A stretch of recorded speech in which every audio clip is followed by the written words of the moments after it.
Hey guys, Floor Puddle here, and there's been some controversy surrounding Destination Smokehouse after popular food critic Keith Lee left his honest rating and review of his visit.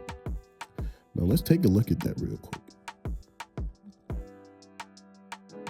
The customer service, my family said, was very good. This food was quick. It only took us 10 minutes to get it. And Unc is here, but Unc walking around with 4 different security guards, which I fully understand because people probably bombarding him non-stop. Cheese, coleslaw, 2 orders of Texas toast, 4 sides of barbecue sauce, and a 3-meat plate. I got a beef rib, some oxtail, and some brisket. We gonna start with what I came here for, the beef rib. I didn't touch it, I didn't do nothing. This how it came. To me, it looked like it's sliced. It looked like they slid it straight down the back. Here, I'm gonna just see if it fall apart. It do not. Oh, yeah. This thing ain't going nowhere. The most important is how it tastes. Let's see. That barbecue sauce is sweet, and I think exactly that's what it needs. Again, a little more salt will take this a long way. But as is, I'm at a 7.5 out of 10. This might be the tenderisms that we were talking about. I don't know if this is oil or if this is a lighting, but... Butter starts separating from the noodle.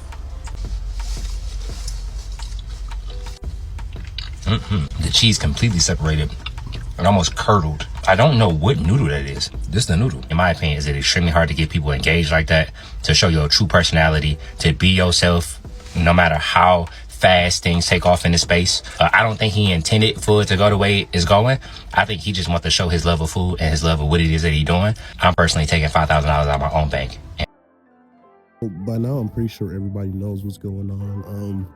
I don't think Keith Lee liked the macaroni. I'm gonna be honest, the macaroni looked weird. But I'm pretty sure he liked everything else. Now, nobody is tweaking on Destination Smokehouse because the mac and cheese wasn't good or the meat didn't fall off the bone, but it's actually because the whole tip thing. Now, that's very, very understandable. Like, why wasn't Walter able to get his $5,000 tip? That will be explained later on in the video, but I just want everybody to think from a different perspective, because a lot of people are bringing race into this. And honestly, I don't think that's how we should look at this at all. So before Destination Smokehouse had their first grand opening in July of 2024 in Marietta, California, Nick Yaparian worked at his family's coffee shop owned by his father in Hemet, California. Now, in a video clip I will show you guys later, Nick stated that growing up, he was already in the food business, raised in New York. You know, his parents own a chocolate manufacturing company, and as he grew up, he stayed in the food business. So here's that clip right here for you. Premian, and I'm with Destination Smokehouse. I'm the pit master and owner. I've been in food my whole life. I was born and raised in New York City. My parents had a chocolate manufacturing company. I stayed in the food industry, and around 2019, I took over a coffee shop that my family was running in Hemet, California.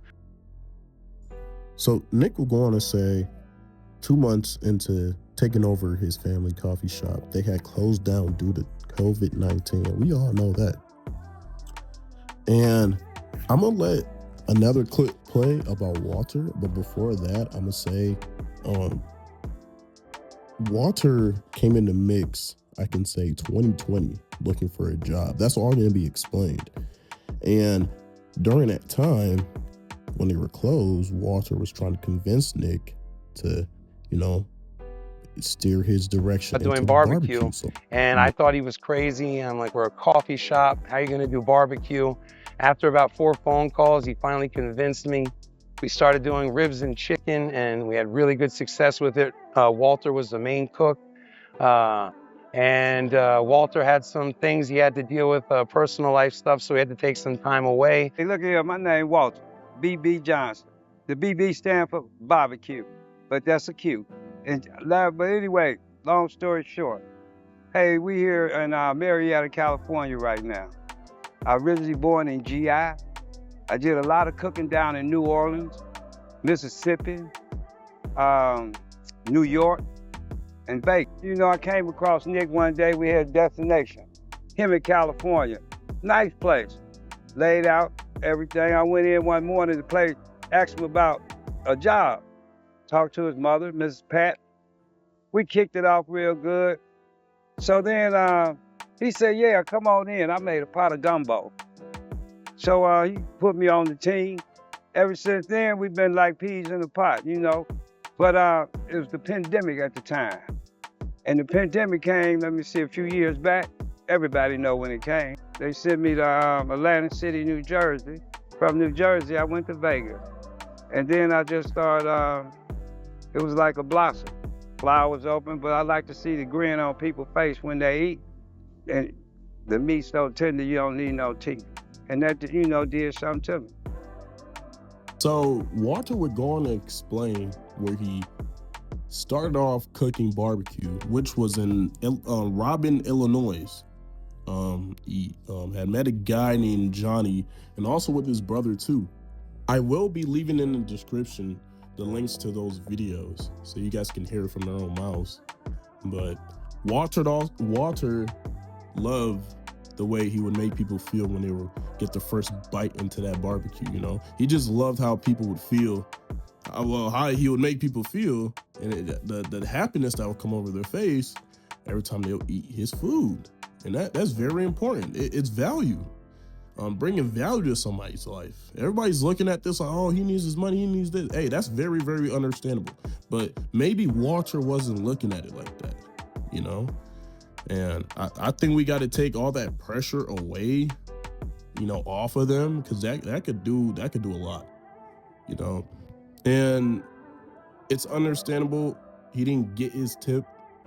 Like I'm not saying it's understandable he didn't get that, but I understand where people's frustration is coming from, the whole tip situation. But we can't feel entitled for him. You know, we can't feel entitled for that. You know, it's kind of off.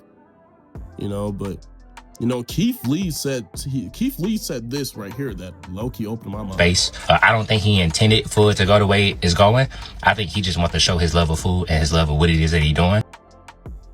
Yeah, so honestly, I don't really agree with the whole race thing and Nick being a master or whatever, because that could just make shit very uncomfortable for both parties, you know?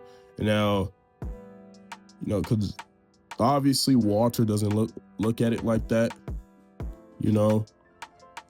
You can tell they did not want to make that video responding to the internet.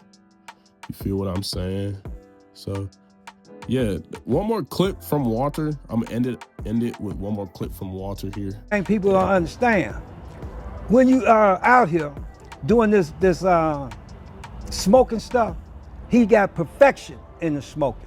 I said he got perfection. I put my dollar against anybody's dollar out here. He throw it out like a fat rat in the cheese. And the recipes, Nick's.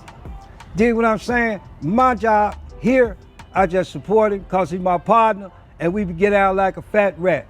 But when people come in here, they think it's like, oh, Walter is no, Nick. Nick is the one who produced all the food here at Destination. And that's what we do. Now, I think he's doing a goddamn magnificent job, excuse my French, but I think he's getting down like a fat rat in the cheese factory. Only thing you got to do is come here. You'll find out the food is tremendous. The food is excellent.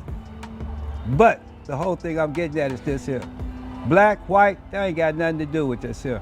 Perfection is what got something to do with this here. We personalize in teaching tenderism, perfection first, clean food. Walt's idea in 2021 for us to do oxtail, and it gave me the inspiration to finally try it. I'll be for real, that tenderism and them black diamonds. Tenderism means you don't need no teeth for the meat. That's right. Yeah, man, it's not a black and white thing, guys. It's not a black and white thing. It's food, bro. It's food, you know. But the valid frustrations make you wonder. But I would say for now, it's food, and let's just keep it on that, guys. It's food, guys. But thanks for watching. If you are, look, there's probably gonna be more topics in the puddle, so shit, it's time to scuba dive and go see what's up, man. But it's been your boy Floor Puddle, and I'm out.